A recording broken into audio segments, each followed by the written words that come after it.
परवीन, ये दो ऐसे लोग जो कि कभी भी पर्दे के बाहर नहीं आए जब तक अतीक था, लेकिन जैसे जैसे अतीक के बारे में बहुत सारी बातें, बहुत सारा राज खुलने लगा, तो पता चला कि ये जो बुरखे में हमेशा जो महिला दिखती है शाइस्ता परवीन, वो तो मास्टरमाइंड है, वो तो उमेश पाल हत्याकांड की मास्टरमाइंड है। उसने जेल के बाहर रह के खूब साजिशें रची, खूब प्लानिंग की, सारे शूटर साइड किए, पैसे दिए, जो एप्पल के फोन का इस्तेमाल हुआ, ये सब कुछ किया।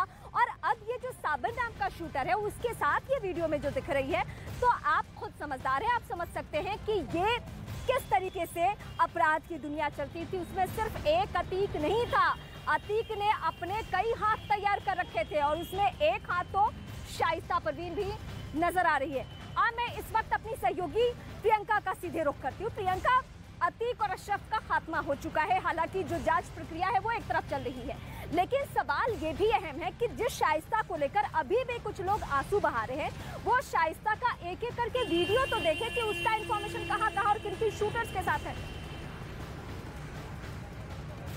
जी बिल्कुल, देखिए कई वीडियो ऐसी सामने आई हैं जहां पर शाबिर के साथ शाइस्ता नज़र आ रही हैं, शाबिर बिल्कुल उनके पीछे नज़र आ रहे हैं। लेकिन यहाँ पर जहां पर फिलहाल मैं मौजूद हूँ, रीमा, मैं तस्वीरें आपको दिखाऊं कि आज अलविदा जुमे की नमाज है और उसके चलते जो प्रयागराज का जामा मस्जिद है, वहाँ पर आप देखिए कि किस तरीके से सिक्योरिटी के इंतजाम है। ये आपको पिछली गली की तस्वीरें हम दिखा रहे हैं जहाँ पर RAF और यूपी पुलिस मौजूद है। इसके साथ साथ आगे चलते चलते अगर हम आपको दिखाएं तो यहाँ आप देखें कि पूरी मार्केट में लगातार यहाँ पर जो आपको RAF के लोग हैं वो नज़र आ रहे हैं। इसके अलावा जो जामा मस्जिद की मेन एंट्री है, यानी कि सड़क की तरफ, बाजार की तरफ जो है, वहाँ पर भी पुलिस के इंतज़ाम है। बैरिकेडिंग से लेकर वज्रवाहन से लेकर सब कुछ यहाँ पर रखा गया है, क्योंकि जिस तरीके की घटनाएं प्रयागराज में पिछले दिनों हुई हैं, उनका फ़ायदा उठाते हुए कोई यहाँ पर किसी और तरीके की घटना को अंजाम ना दे, उसके लिए पुलिस के ये चाक चौबंद इंतज़ाम आपको दिखा रहे। देखिए ये बिल्कुल सामने फ़िलहाल हम आ गए हैं जहाँ पर आपको ये मस्जिद है,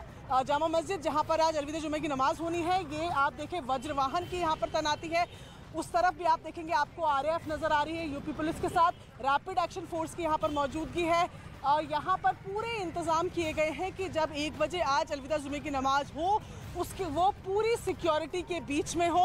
और यहाँ पर 8 कंपनियाँ बताई जा रही हैं रैपिड एक्शन फोर्स की पहुँची हुई हैं। इसके अलावा PAC, यूपी पुलिस की तमाम टुकड़ियाँ भी यहाँ पर पहुँची हैं, यहाँ पर आला अफसर पहुँचे हैं। और साथ ही साथ ये भी बताया जा रहा है कि इस इलाके की ड्रोन से भी निगरानी की जाएगी, यानी कि एक तरफ तो अतीक अहमद की पत्नी शाइस्ता को लेकर सर्च ऑपरेशन जारी है, वहीं दूसरी तरफ लॉ एंड ऑर्डर मेंटेन रहे, पुलिस उस दिशा में भी काम कर रही है। और तस्वीरें हमने आपको प्रयागराज के जामा मस्जिद के दिखाई। शाइस्ता की अगर बात करें तो एक के बाद एक वीडियो सामने आ रहे हैं जहाँ पर शाबिर के साथ सीधे इन्वॉल्वमेंट, और लगातार जिस तरीके से कहा जा रहा है कि बागडोर संभालती थी जेल जाने के बाद।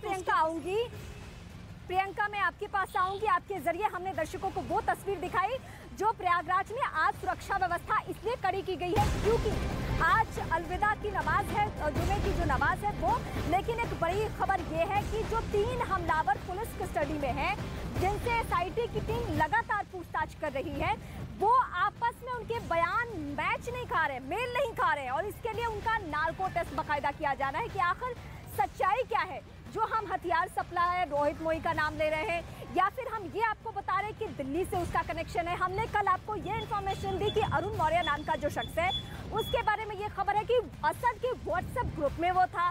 तो ये सब जिनके बारे में बहुत कुछ पता नहीं चल पा रहा है, उनके बारे में एक एक करके पता लगाया जा रहा है। लेकिन शूटर्स कैसे तैयार हो गए, शूटर्स तैयार किए गए हैं किस मकसद से, किस तरीके से, और इनकी भूमिका कितनी संदिग्ध है, ये सब कुछ एक डिटेल रिपोर्ट के जरिए हम आपको बताएंगे।